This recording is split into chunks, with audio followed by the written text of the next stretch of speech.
Breaking news alert right now. That press conference just getting underway. This has to do with the alleged assassination attempt against former President Donald Trump yesterday. Let's listen in. Investigation in regards to the incident at Trump International. With me is the U.S. Attorney, the FBI, and the Secret Service. Just to give you a little information, as you well know, the road down there on Summit is still blocked off. It will be blocked off probably for the remainder of today and probably a good portion of tomorrow until some of the investigative things need to be done and finished. But we're accommodating people in and out, getting them to the library, getting them to the post office, so the public is not going to be that far inconvenienced. The security level at Mar-a-Lago is the highest it can possibly be now. The road closures are back in place and will remain there. The checkpoints are in place, and my commitment to the Secret Service is to give them every possible resource from PBSO. Once they determine the level of security that they need, they will get all the resources possible. So having said that, I'll let you talk to the U.S. Attorney. Thank you, Sheriff.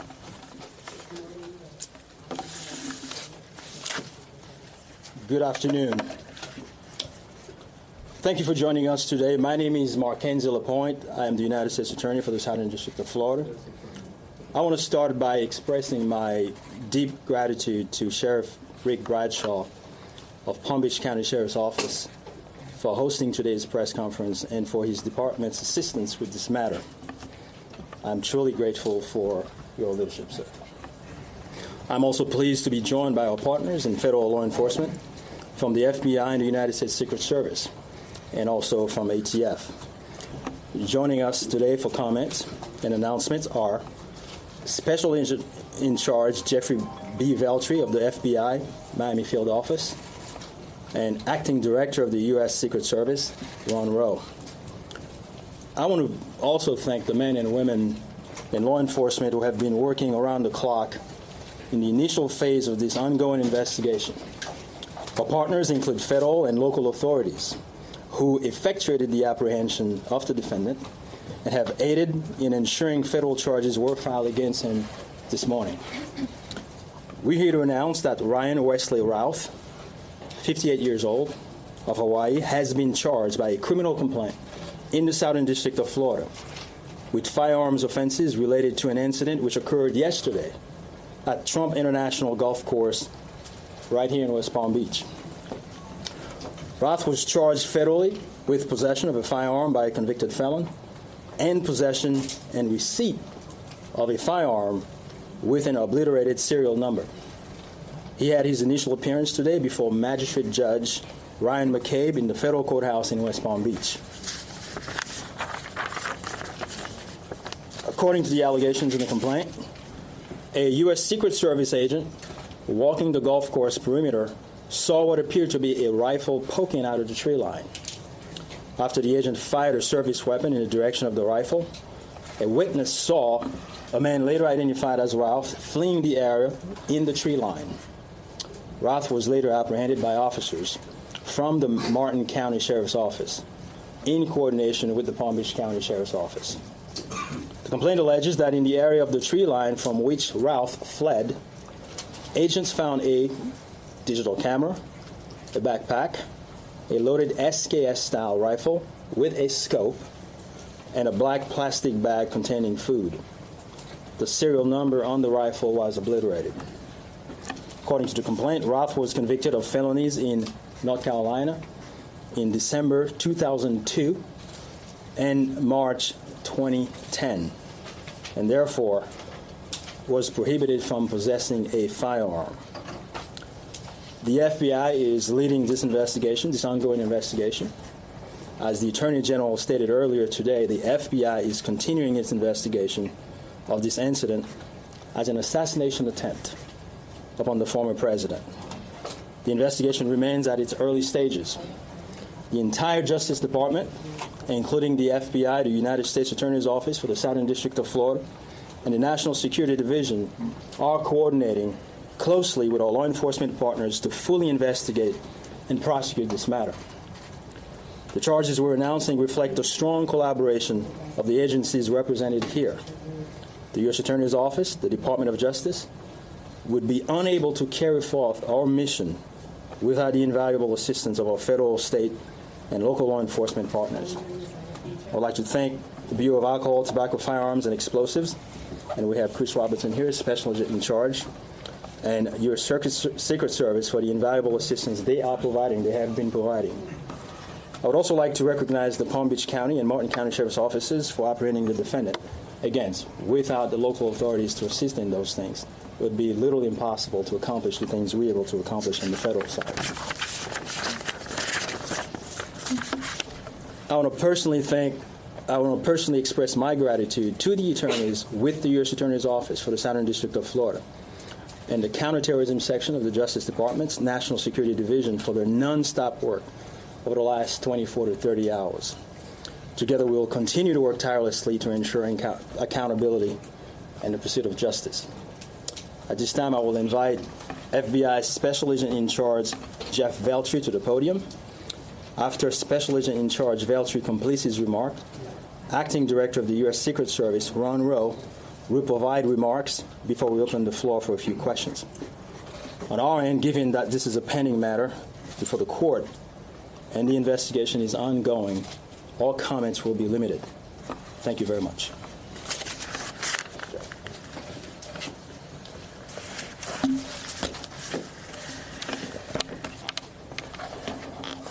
Good afternoon. For a quick introduction, my name is Jeffrey Veltri, FBI Special Agent in Charge for the Miami Field Office. The FBI immediately responded to the scene here in West Palm Beach, Florida, and we are investigating this matter as an apparent assassination attempt of former President Trump.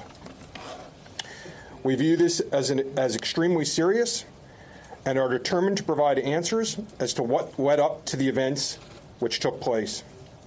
I want to emphasize we're just a little over 24 hours into this investigation, so we're going to provide as much as we can publicly while our investigation is still ongoing. We must also stress that the United States Attorney's Office is pursuing charges, and that limits some of the details that we can discuss publicly. Yesterday afternoon, Martin County Sheriff's Office took custody of Ryan Routh, and he was transported back to Palm Beach County Sheriff's Office. Our FBI agents then attempted to interview him, and he invoked his right to an attorney. In the last 24 hours, the FBI and our partners have been dedicated to investigating the incident and utilizing all available resources. These efforts have included our investigative team and the United States Attorney's Office for the Southern District of Florida, in conjunction with DOJ's National Security Division, are actively working hand in hand to pursue and subsequently execute search warrants. Thus far, the warrants include a video recording device, subjects' cellular devices, a vehicle, and other electronic devices located at previous known addresses. We are coordinating with the United States Secret Service to complete numerous interviews of agents on scene. We have also interviewed 7 civilian witnesses at the scene, and that is just the beginning. Our FBI's Honolulu and Charlotte field offices have initiated interviews of several family members, friends, and former colleagues of the subject. FBI has deployed several specialty teams and assets from FBI headquarters and our lab division in Quantico to include evidence and critical incident response personnel. The evidence response team is collecting and processing multiple evidentiary items. These range from the rifle, which is an SKS model with a scope and obliterated serial numbers, to 2 bags, the subject's electronics, and what appears to be ceramic tiles. DNA has also been collected from those items, which are being sent to Quantico for testing. We will also process the subject's vehicle for evidence.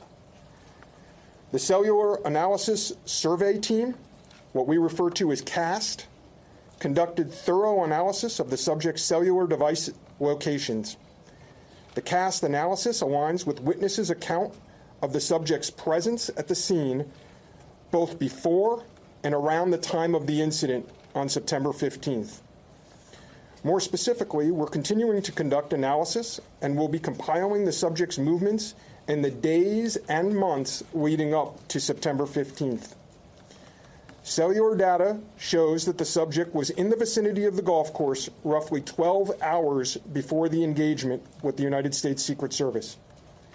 Our investigative teams conducted a neighborhood canvass in an effort to collect and obtain relevant video footage.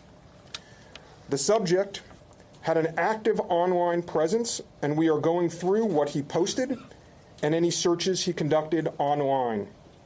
In addition, we're going through media reports and public statements he made that he wanted to recruit Afghan soldiers and others to fight for Ukraine. The FBI has sent multiple requests to companies for returns on the subject's phone and social media accounts. We received several returns and are waiting on additional responses from other companies as well. Our investigative team is completing analysis of the returns and actioning leads as needed, and we anticipate continuing until the FBI knows the full totality of the subject's social media presence. By way of his background, in 2002, as the United States Attorney mentioned, the subject was charged and convicted in North Carolina for possession of a weapon of mass destruction. Law enforcement checks also revealed that from 1997 to 2010, the subject had numerous felony charges for stolen goods. I can also share with you that he was the subject of a previously closed 2019 tip to the FBI where it was alleged he was a felon in possession of a firearm. In following up on the tip, the alleged complainant was interviewed and did not verify, I repeat, did not verify providing the initial information. The FBI passed that information to local law enforcement in Honolulu. On behalf of the FBI, I would like to thank the Palm Beach County Sheriff's Office and Martin County Sheriff's Office for their incredible work in actioning the witnesses' information and rapidly apprehending the subject.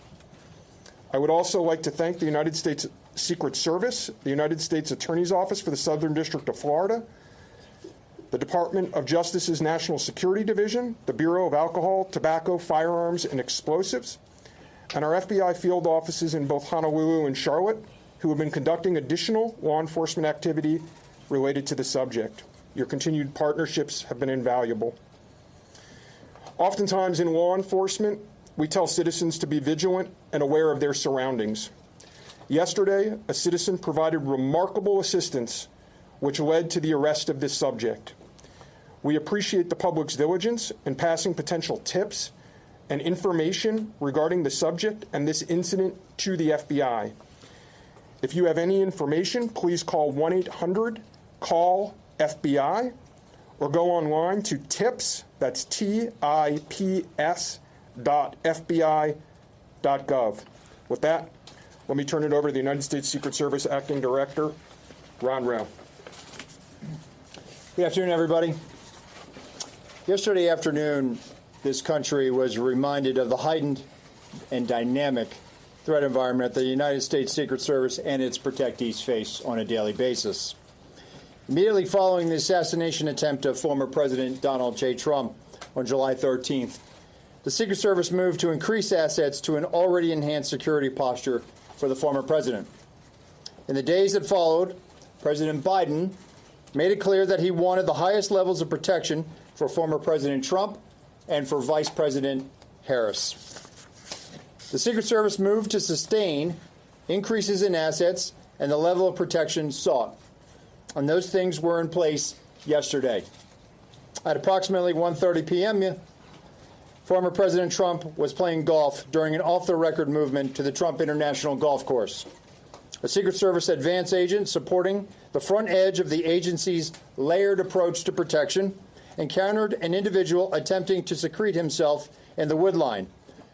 This happened, the alleged gunman was on the public side of the fence near the 6th green. A layered approach of security is integral to the Secret Service's protective methodologies, and it's also the key to our success. As former President Trump was moving through the 5th fairway across the course and out of sight of the sixth green, the agent, who was visually sweeping the area of the sixth green, saw the subject armed with what he perceived to be a rifle and immediately discharged his firearm. The subject, who did not have line of sight to the former president, fled the scene. He did not fire or get off any shots at our agent. With reports of gunfire, the former president's close protection detail immediately evacuated the president to a safe location. The protective methodologies of the Secret Service were effective yesterday. The former president's protective apparatus allowed for the early identification of the threat and led to a safe evacuation. The increased assets directed by President Biden were in place yesterday. These included the counter-sniper team elements, counter-surveillance agents on the exterior, counter-assault teams partnered with local tactical assets from the Palm Beach County Sheriff's Office, and counter-unmanned aerial system elements. All of these entities were present yesterday. And while all of these assets were in place, as I've said publicly, we must satisfy the basic requirements of the Secret Service's protective methodologies. In partnership with local law enforcement, we did just that. And the agents' hypervigilance and the detailed swift action was textbook. And I commend them and our partners for an exemplary response in keeping former President Trump safe. And I will tell you, having served in local law enforcement in Palm Beach County, I can state that I am tremendously impressed and appreciative for all of the efforts of the Palm Beach County Sheriff's Office and Sheriff Snyder with the Martin County Sheriff's Office. But what was critical to this was the quick reaction, the response, the hypervigilance of the men and women of the United States Secret Service, who since July 13th have been rising to meet an unprecedented and hyper-dynamic threat environment. And they are rising to this moment, and I could not be more proud of them and the way they have executed, not only yesterday, but what they're doing today and what they are doing tomorrow and what they will always do, because it is their duty. Thank you. All right, you've been listening to South Florida law enforcement as they continue their investigation into that assassination attempt on former President Donald Trump yesterday at his golf club. We will continue monitoring as this investigation unfolds. Now